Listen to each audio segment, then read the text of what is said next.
C'est une décision majeure dans l'histoire des réseaux sociaux. Le groupe Meta est déclaré responsable d'avoir mis en danger des utilisateurs mineurs. Après 6 semaines de débat, le tribunal civil de Santa Fe a tranché. Meta a-t-elle agi de manière intentionnelle en se livrant à une pratique commerciale déloyale ou trompeuse? La réponse est oui. Le groupe, propriétaire d'Instagram, Facebook et WhatsApp, est condamné à verser 375 millions de dollars de dommages et intérêts.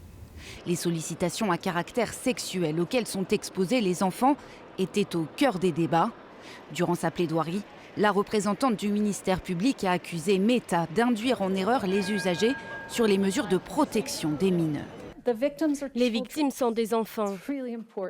Il est très important de noter que ces actes se sont répétés encore et encore pendant toute une décennie.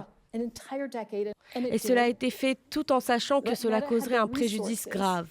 Meta disposait des ressources nécessaires pour prévenir ces préjudices, mais au lieu de les prévenir, en réalité, l'entreprise a prétendu à tort qu'elle l'avait fait.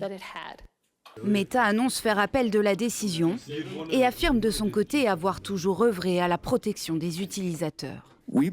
Les preuves démontrent que Meta déploie des efforts considérables pour protéger ses utilisateurs, y compris les adolescents. Meta emploie 40 000 personnes qui travaillent à rendre ces applications aussi sûres que possible. Des arguments qui n'ont pas convaincu le jury.